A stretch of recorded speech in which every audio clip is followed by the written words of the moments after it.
So, I cannot believe this, but I actually spent $450 for a pair of shoes. And those shoes are the Nike alphafly 3 race day shoes.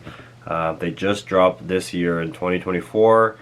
This is the successor to the alphafly 2s, but also the next model from Nike's race day lineup after the vaporfly 3s.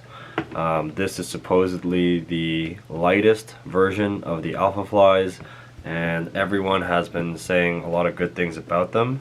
And in trying to find a race day shoe, I really wanted to assess my options, but ultimately, given the price point of the different shoes that were available on the market, so I looked at the New Balance SE Elites, I looked at the Saucony Endorphin Pros, the Endorphin Elites, took a look at the new Hoka Cielo X1s, but they're all around the same price point, and I was like, if I'm going to spend that type of money anyways, I might as well go with the best. Nike apparently has been kind of the gold standard for race day shoes for the last few years, so I figured why not and splurge on these pairs. So they came retail at around $375, $380, and with tax I was able to buy them for I think total $450. These are very, very limited in stock, so I will say I'm very, very lucky to have gotten my hands on these. So to explain the story of how I even got these, they were releasing for the US market around the beginning of April, and these are the Volt colorways, so not the prototype colorways. And I literally refreshed the page at the time of launch, and I was able to select my size and add it to my cart, but the US site does not allow for Canadian shipping, and so I was a bit bummed out because I had done everything in my power, even managed to get a pair in my cart, which some people didn't even have the option to do so. And so I was a bit bummed out. I checked a bit of the retail market for other stores, not just Nike, and they were all sold out too. I managed to find actually some Canadian retailers online, but they were sold out, and they said they would be restocking in a few weeks. So I was just gonna wait and then see what the options were like then. But surprisingly, the week after, I just for fun looked up Nike alphafly 3s on the internet, and I found the Canadian Nike website had a page for them, which is really weird because previously it didn't. And so I clicked on it, and there were all the sizes available, and I was very surprised because in the US market it just went like that. So I was able to really take my time and look at those different sizes. I ended up getting a size 11.5. I'll talk more about why in a bit. But yeah, I was able to successfully put that into my cart and check out, and a week or two later they came into my mailbox, and today we are going to be doing the official unboxing of the Nike alphafly 3s. So let's get into it. Alright, so this is going to be the official unboxing of the new Nike alphafly 3 race day shoes. These are the models that just dropped this year in 2024, and I'm excited to be unboxing this for the first time. These retailed at $375, I believe, in Canadian, and with taxes it came out to around $430. So let's get into it. Okay, we got some times here for different, I guess, races. And okay, wow. Okay, so here's what the shoe is looking like. Got the ZoomX foam at the bottom, along with the air bubble in the front. Nice. So let's bring it out here.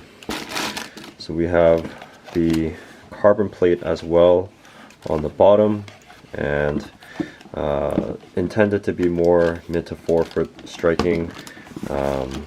We got the Atom knit upper, so it's super breathable. It's really light. Like, I didn't really place too much value on weight, but holding this right now compared to, say, my Brooks Ghost Max or the New Balance 1080 Fresh Foam, these are really light. And the Hoka Rincon 3s are also pretty light, but as a race day shoe, this is super light. Continuing on with the unboxing, we have the other side. Nothing too crazy compared to the the right side. Then we also have what appears to be like a knapsack for you to carry the bag in. I'm sorry, the shoes in. So got some drawstrings right here and a little Nike. Feels like a nylon bag for you to store your shoes in. So it's a pretty nice touch, and it says Nike Racing. So that's pretty cool. So let's talk about some specs here. For a, I think, I mean, it depends on what size you get, but for 10.5, they come in at around 7.8 ounces. And if it's a 9, it comes at 7 ounces. So pretty light. But these are an 11.5. And the reason why I opted for 11.5 is typically with Nike shoes, I do have pretty wide feet, and sometimes it is not true to size, and I need to size either half a size up or even a full size up. And typically with race day shoes, it's been recommended that you size even more, just because they're pretty narrow. And I did put these on, and they're pretty good for 11.5. It's roomy enough as a toe box for me to, comfortably have my wide feet and toes just grazing in here. There's a little bit of a gap, which I like, because when I plant, the toes are expanding forward and whatnot. So I do want a bit of a gap there, and also my index toe is also longer than the rest of my toes. So I have a lot going on with my feet, and so happy to say that these are a nice fit. I did actually have a lot of concerns, just because, if 11.5 didn't fit, these were really hard to get, so I'm not entirely sure if I would have been able to get a 12 with the return. And I did check, these sold out instantly. So in terms of other specs here, we also have, as I mentioned earlier, the Atom Knit 3.0 upper. So it's really like thin and breathable material. And if you'll notice, the carbon fiber plate is actually a lot wider from what I have read online compared to previous models. I don't know if that's compared, I think it is compared to, say, the Vaporfly 3, but then also the previous versions of the alphafly as well.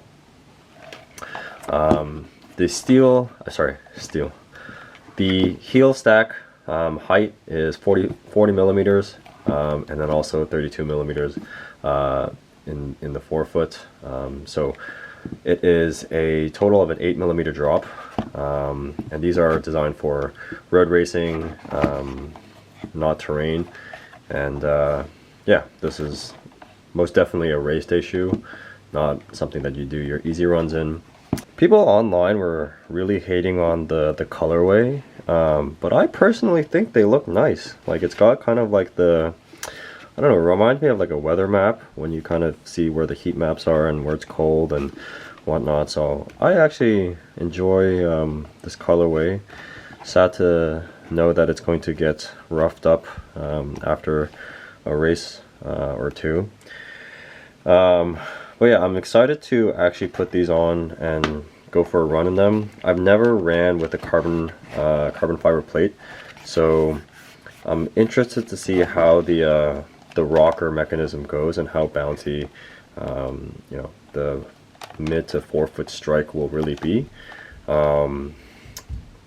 I've heard it is very uncomfortable to walk with these. I mean, obviously for a good reason. So you'll want to, constantly be running with these on during the race.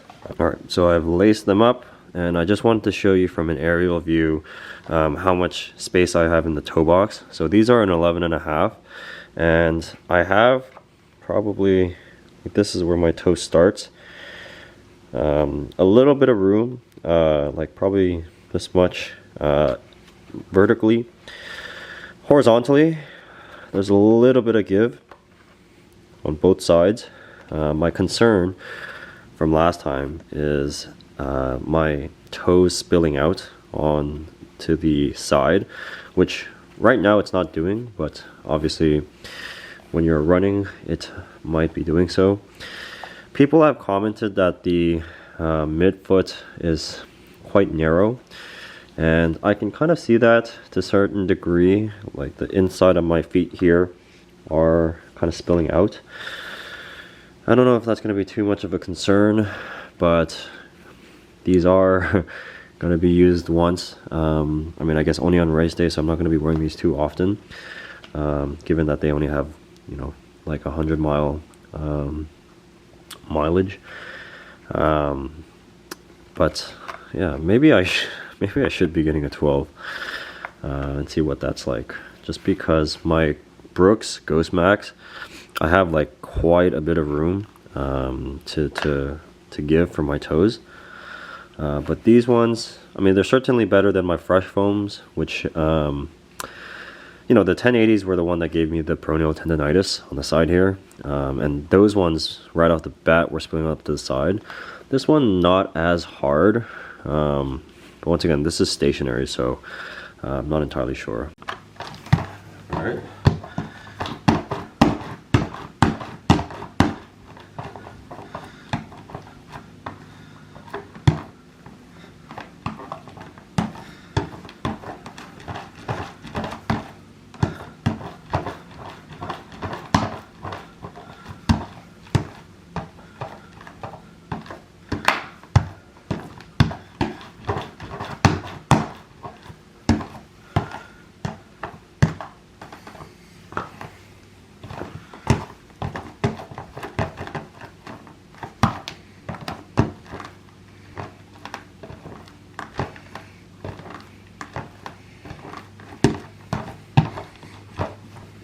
Alright, so I just took them for a little bit of a test run, and I can say that they are really, really bouncy.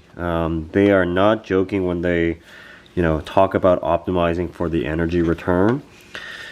Like literally as I land and make contact, it springs me back up immediately, and there's almost like, I mean, I won't say there's no effort from my leg to drive up, but there's a really good amount of energy return coming from contact with the ground.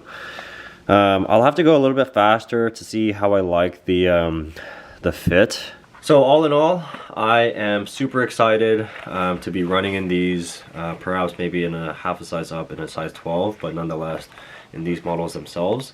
I'm actually happy that I went with the Nikes as opposed to well, I mean, I don't know yet just because I haven't ran the race, but I'm glad I waited. My original plan was to kind of let the hype fizzle out, and if I didn't get a pair, I would have just ran in the New Balance SE Elite just because they offered a 2E width, so I would have gone with that. And the only problem with that one is it is a lot heavier than the regular race day shoes. They almost come in at around the same weight as the 1080 Fresh Foams that I have, I think, and those are a bit bulky as well. So I don't know if that would have made the biggest difference, but like I said, this is really light. I had no, criteria. I mean, maybe a little bit, but I didn't place too much value on the weight of the shoe. But after literally holding this, it's actually incredible at what Nike has managed to engineer as far as a carbon plate race day shoe with that much support, and be extremely light. So yeah, I'm looking forward to running in these, and hopefully these will be a contributing factor to a good race. So I'll keep you guys posted, and until next time, have a good one.